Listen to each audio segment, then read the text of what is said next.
Hi, dear ones. Namaste. Guess what? Anthony is here today. This is my husband. I just want to do a video so you guys all know he's actually real. He's real. So Anthony's very nervous. Right, babe? Yes. His face is all red. It's okay, relax. Mama's not going to hurt you. Basically, what I wanted to do is I just wanted to do a video with Anthony and talk about basically codependency and get his take on what he thinks codependency is, and also talk a little bit about how when we first met, he really didn't know anything about codependency, right? Not much, no. Right. And so I just want to, you know, bring this to life because not everybody has to be on the same exact page in a relationship in terms of what they know about healing stuff. You can actually be married to someone or be in a relationship with someone who is not exactly on the same page with what you're on the same page with, but as long as there's respect for one another, you can make it work. Right, Anthony? Yes. Right. So, Anthony, Yes. when you first met me, tell me what you thought codependency was. If I said to you on our first date, what do you think codependency is? What would you have said? Probably to be overly concerned with what other people think and Yeah. kind of run your life accordingly. You would have said that on the first date if I asked you? I think so. That's pretty good, dear ones. I wouldn't knew have a said little that. bit about it, just not as much as you do, and not as much as I do Okay. now. So, was there ever a time in your life where you thought that it was absolutely essential to tone yourself down for the sake of other people? Absolutely. Very Pretty good, much Anthony. most of my life. Right. And so, was there ever a time in your life where you thought that it would have been wrong to tell people how you really felt? To a degree, yes. But even if I told them how I felt, that doesn't necessarily mean that I would act upon it differently. What does that mean? I still might deal with things and respond to things that maybe I shouldn't have or would do differently today, even though I might have recognized it, Right. but I might not have maybe the courage or the know-how to deal with it in a productive way. So I think what you're saying is that back then, before you met me, prior to Lisa, back then, prior to me, you would have thought maybe I should be making a different decision, but you probably wouldn't have made that different decision, Right. although you would have been aware this is wrong. That's exactly what I was trying to say, yes. Right. And is it fair to say that you did not have the information or the download or the programming to do something else? Correct. Or the security or the know-how to do a different path. Okay. So, as a man, what do you think held you back from listening to yourself and what you really needed in life? A lot of other things came into that equation. Like? How it would affect other people, mostly my children, and other people around me.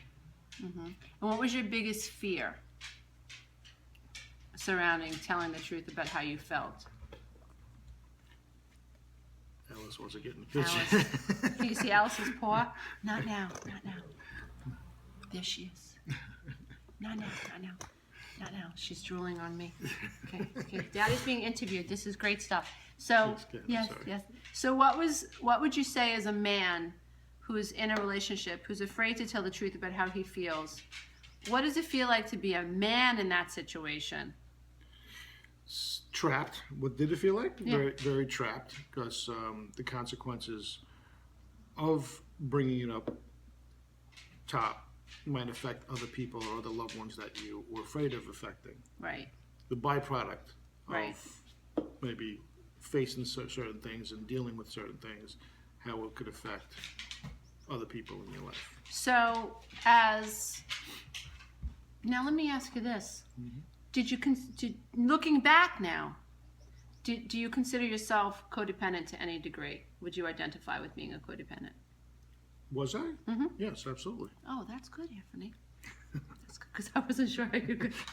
Yes, of course. Because in the past, you've said to me, I didn't think I was. Because when I got what I just said before, because I was aware of it. Right. In most cases, I was aware of it, but I did not know how or think I should, for other reasons, do anything about it. So let me make sure I'm clear. So you thought because you knew something was wrong, you weren't codependent. Correct. So, and now you understand that you can still be codependent even if you know that there's something wrong. Right. And you're not doing something about it. Doing something about it, correct. Hence is the codependency. Right. Awesome. Very good. Very good. So what do you now know about being honest with yourself? Well, that's key. You have to be honest, one, for your priority, yourself, but two, again, I was always concerned in how my actions or response would be, how it would affect other people, mostly Right. my children. So, But I shouldn't have done that. It would have been better to respond and face what was going on and have it all open, have them aware, and we could have made decisions differently. right. So how do you think not telling your personal truth affected your children in a negative way? Well, for starters, it's probably somewhat of a make-believe world because, and at the end of the day, it kind of showed them that I stayed in a place that I shouldn't have stayed. And that might give them the message to do the same. That's why I love you. You have the ability to grow and learn and see that. That's so important. Yeah. So now are you saying, and I think you are, that do you wish that you had been more honest with yourself, even if it would have hurt them in the moment? Yes. The whole point, I think, that's when I say I don't think I was as codependent when we have the discussion, because I was aware of it, but I was more so concerned about the consequences for my children. Right. And other family members, but mainly my children. Mm-hmm. So I kind of grinned and bared it, Mm-hmm. thinking that it was good for them, but it wasn't. Right. It Right. definitely wasn't good for them. It was just setting an example for them. Right. You're shaking the camera, babe. It's his first time. So, I heard that one. because it's Go ahead. whatever. Seriously? Yeah. So, when you thought about telling the truth back then, what was the fear? That the fantasy would fall apart, that your kids wouldn't think life was as golden, as grand as it was, and that would have been devastating? That would be half of it, yes. The other half would be that I always thought it would or could get better. Mm-hmm. And I made a decision, and I usually try to stick out with the decision I make. Mm-hmm. And I'm not used to quitting. Mm-hmm. And that at that time felt like if I didn't continue and hope and try, then it would be like quitting if I Right. gave up. Right. So that was wrong. So you equated getting confronting your truth and possibly getting separated, divorced with quitting and failure. Right, and giving up, right. Right. Mm-hmm. Right. And so since going through what you've been through, how has your viewpoint about getting divorced due to severe unhappiness and codependency, how has that changed? Changed dramatically. You shouldn't stay in a relationship, one, for yourself, and if you think you're staying it in for anybody else, that's just as wrong. So what would you like to say? What is your message to men? Because men oftentimes are afraid to say I'm unhappy because of, it might look like they're giving up on their children, or it might look like they're failing, or so. What would you like men to take away from your experience? It's much healthier for them to see you either alone and happy and content and not dealing with things that you shouldn't be dealing with. Mm-hmm. And two, you're setting an example, like I said before, for them, because you're the barometer for them going forward in relationships. Right. So if you're dealing with a dysfunctional relationship because you're trying to stick it out and hope for it to get better, then you're just sending that same message to them, that if they fall into a dysfunctional relationship, because it doesn't always start out that way, but Right. it can go down that way. The message they got was try to stick it out. This is what my parents did, and maybe it'll get better. But most times it doesn't get better. Right. I think that part of an issue that men have is that, you know, the stigma that men don't have feelings, or that men should be able to control their feelings, or that women's feelings are more important than a man's feelings. That's just not true. Men's not true at all. feelings are just as valid as a female's feelings. Very true. But like I said, sometimes they'll sacrifice themselves because they think they're the man of the house, and that Right. male ego comes into play, and they're supposed to take care of everything, keep everything together, and make it all better and fix it. Men like to fix things. So, but at one point you have to realize that, is it fixable? Right. And what is it doing when it's not a functional relationship? What is it? What is the repercussions of that? What is the residual effect on the rest of the family, as well as yourself, of course? Right. Priority should be yourself, but a lot of people, like I said, a lot of men, I'm sure women too, but a lot of men, I can only speak for men, will sacrifice themselves and their happiness to try to keep it together because children need a home with a mother and a father. But you have to really look at that. They do need a mother and father. They will have a mother and father, whether the mother and father are together or not. Right. They still will have a mother and father. And it's much better to see them either in a different functional relationship or not in a relationship, just a happy, functional lifestyle. Exactly. And it's important to point out that we're talking about if we're talking about codependency, we're not, and men, we're talking about codependent men who stay and throw themselves on the sword. Right. You know, we're not talking about narcissistic men. We're talking about codependent men who struggle with saying, my feelings matter. Right. And they're instead of honing in on how they feel, they're trying to micromanage the feelings of their spouses or the feelings of other family members. Right. So in codependent men who are fixers and like to be the one that people go to, oftentimes end up pushing themselves up against the wall because they set themselves up as the Rock of Gibraltar. Right. And they create this role for themselves.